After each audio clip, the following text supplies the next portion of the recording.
Hey, what's up everybody? Prospector here with Watcher of Realms, and it's time to check out Su Yue, where we're going over how to build this hero, how the kit works, and showing you a little bit of gameplay. Anyways, without further ado, well, let's dig in.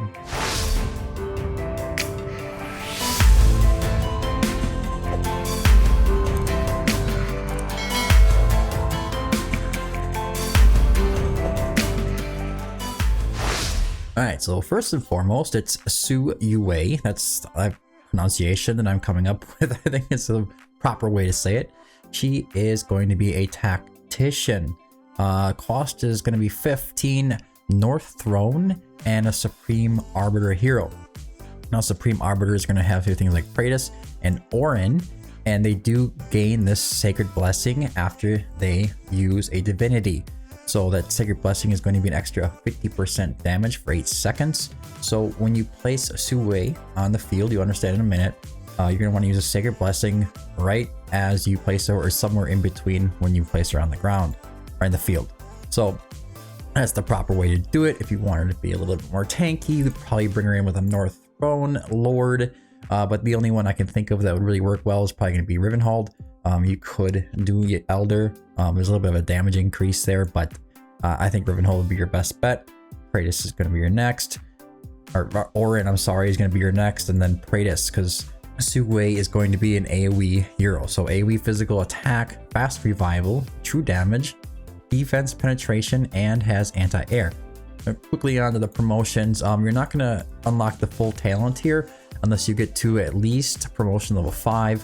But as I always say, you should try to promo 6 all of your heroes anyways. Get them maxed out. It makes a huge difference on the end just with your main stats. All right, on to the skills here. First thing we're going to start off with this incredibly long talent. Deployable on either ground or platform tiles, but cannot block enemies. Can be deployed up to 4 times per battle, and automatically retreats from the field 20 seconds after deployment.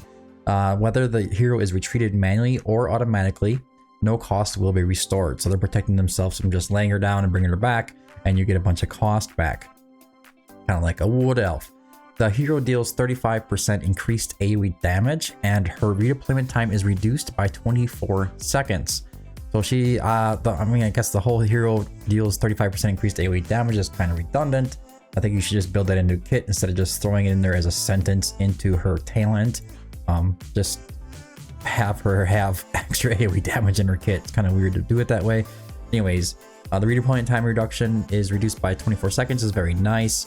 This makes it so you can bring her back and she doesn't take so long. You pair it with Volca, it can come out really fast. When dealing direct damage, has a 30% chance to inflict 1 stack of Winter's Bite on the target.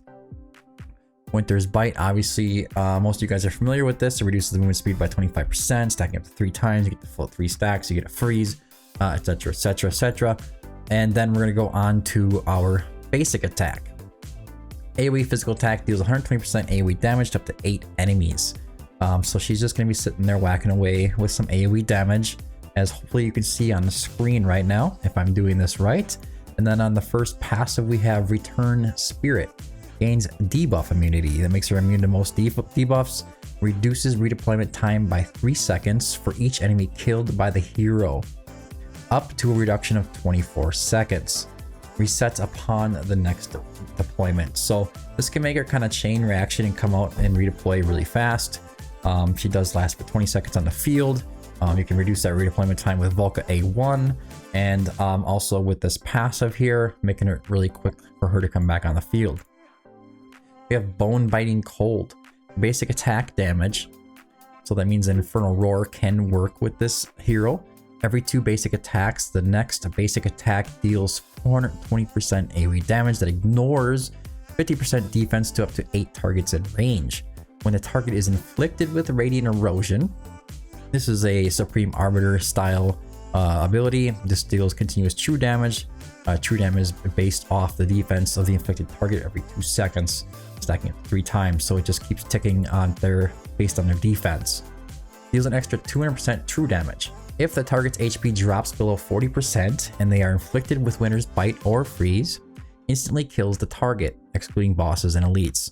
So if the target's below 40% and they have that Winter's Bite or freeze, she's basically going to execute. So we also have a bit of execution in her kit.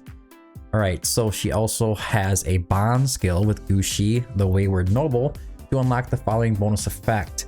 Extends the hero's maximum deployment duration by 5 seconds. This is huge actually for her. Having this bond skill is going to be really important. If you don't have Gushi, you're going to feel a difference when you actually do manage to pull him. To the ultimate, it is an auto ult. It basically activates kind of like Xena when she first comes on the field. It immediately goes. Can be triggered immediately when deployed. It should just be changed to is triggered immediately when deployed. You don't have control of it. Pulls up to 8 ground enemies in the basic attack range in front of the hero.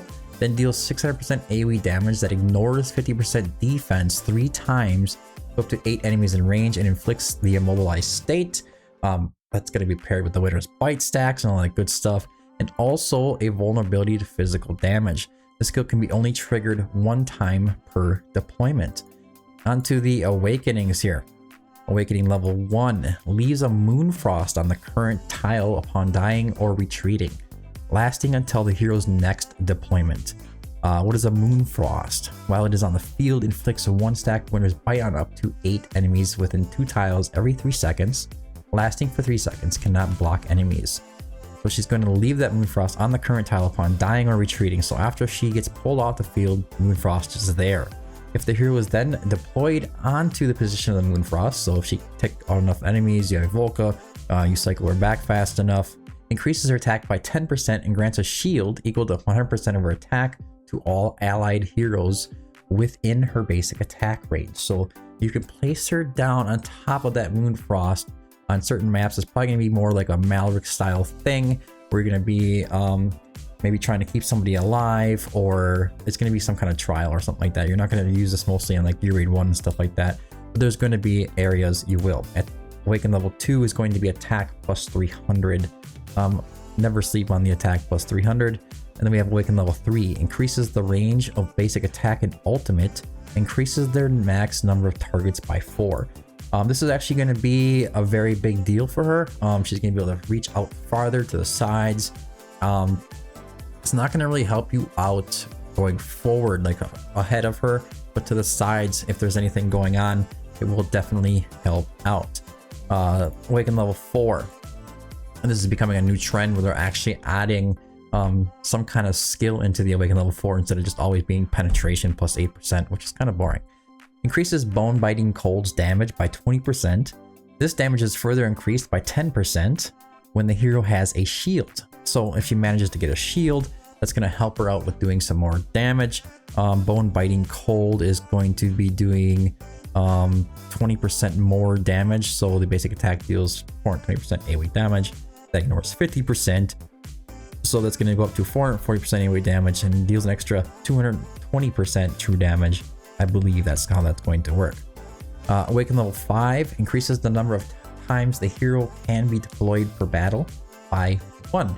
So she's going to go up to 5 deployments instead of 4. I believe that was 4, right? Can be deployed up to 4 times, right? So the Awaken level 5 is massive. Any kind of long range or long timed fight, something like Gear Raid 1 where 4 deployments is probably not enough. It's going to be helping out you out quite a bit. Now, that being said, I would not use her early on in Gear Raid 1 if you're going to be using her in Gear Raid 1. I would try to time it so she's there to help with 5 redeployments towards the end of the fight. So that's going to help you out a ton where she comes out that 5th time. Hopefully, if you have some awakenings here, the A1 here, hopefully on top of a Moonfrost, which is going to increase your attack a bit more. You put out those vulnerabilities.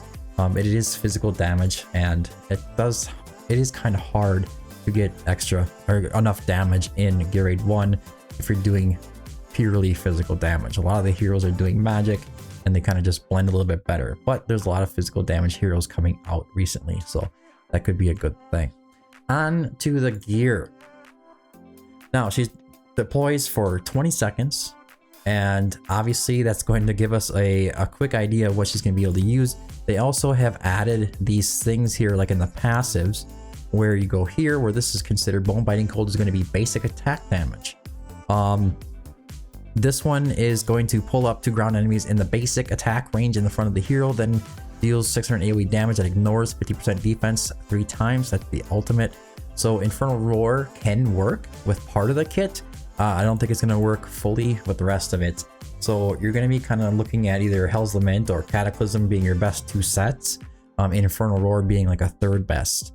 The problem with Soulbound Arcana is that it's not going to have the chance to stack, typically, even with all of your other heroes activating their ultimate, unless you put her down and then essentially you activate 4 other heroes at the same time or after she's deployed, then Soulbound Arcana can work.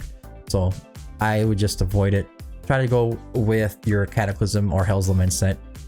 Priority would be Hell's Lament on the right side here. So that's going to, upon casting the ultimate, which is on deployment, increases their damage by 35%, crit damage by 50%. That's going to last for 20 seconds. So by the time she gets ripped off the field, it's going to be deactivated at that point. So it's up long enough for that. There is going to be, you're going to have exclusives here on the right side as well. I don't think the North Throne was going to work that well when deployed. Increases max HP by 10%. Not really that big of a deal. Let me see if I can find a Supreme Arbiter one here. Here we go. Here we go. When deployed, increases attack by 5% and max HP by 5%. So the big one is going to be that attack increase by 5%. Don't go with this, say like with these stats here or something, versus something that's like this. Stats over exclusives, stats over sets, depending on where you are. Always go for stats first. It's very rare that an exclusive with bad stats is going to be able to keep up with a non-exclusive piece that has really good stats. Onto the left side here, we're looking at Wicked Vengeance per usual. Crit damage plus 40%, attack plus 10%. Doesn't matter, there's not an exclusive weapon or breastplate for her. Just go for those same 2 sets. If you can't get the quad roll with attack speed, you can swap this out with flat attack on the breastplate. But on the weapon, if you can't get it, you're going to be looking for an HP percentage or even defense percentage or just something else. But anything else is kind of redundant. It's either attack speed or HP bonus to try to help you survive a little bit if you're putting her in danger. For the artifact, the best artifact here is going to be the Moonfrost, which is her exclusive, so make sure you pick that up. It's going to increase her damage by 20%. When dealing direct damage, has a 20% chance to inflict 1 stack of radiant erosion for 10 seconds on the target. It's extremely useful. And that is pretty much it. Time your deployments in a certain way to help you out the best you can. If you need some more details or help on the hero, head over to prospector.gg. Go up to the Watcher of Realms, go to Hero Guides, or you can just type her name right up in here in the search bar and it will help you get to her build right here. Gives you a little bit more details, additional tags as well that they don't put on there, like Winter's Bite, Radiant Erosion, Immobilized State, the damage vulnerability, stuff like that. You can also see her skills all right here. If you want to go into them with a little bit more detail, it is there for you. That one's kind of weird because she doesn't really have any rage, so it doesn't really matter. Also, you can jump around here. So if we want to go, you can compare her skills and the attributes. You can click on attributes. They'll bring you down there, class specific overall. Go down to the awakenings. You can see the awakenings are right here. I do have to put in the key awakenings in there as well as rate each awakening, and I will do that right after I release this video. Then you can go down to the builds. So we have an end game build, late game build, and mid game build. You're going to see the end game is going to be primarily tier 3 sets. I do have to swap in her artifact right here as well. But just to say that a Resonance Bell would be a good option for her, just so you guys know. Increase the damage by 25%. If there are adjacent allies, further increases that damage by 10%, which in things like Gear Raid 1, you're going to have that. So getting a full 35% increase. But that's a good option. Would be your second best option. When you go to late game, you're looking at the tier 2 sets. So things like Warlord and Infernal Roar would be my suggestion. Mid game, Calamity, Night Terror, Spirit of the Pack. We're going into Legendary Artifact for that. If you want more details on how that all works, you can just click on this little help button here. I'm going to be adding the stage ratings soon, and videos will start populating eventually. But if you need any help, you can go right over the website and check that out. Anyways, guys, that's all I have for today's video. I hope you found it helpful. If you did, don't forget to like and subscribe. Make sure you check out prospector.gg. If you have any more questions, please feel free to join the Discord. You can ask me directly or ask the community that's in there. There's almost 2,000 people in that Discord as we speak. And also let me know what you thought about the format of this guide video for this hero. It's a new style format that I'm working on. I am curious to know what you think about it. Anyways, I've been the Prospector. Thanks for tuning in, and until next time, keep digging.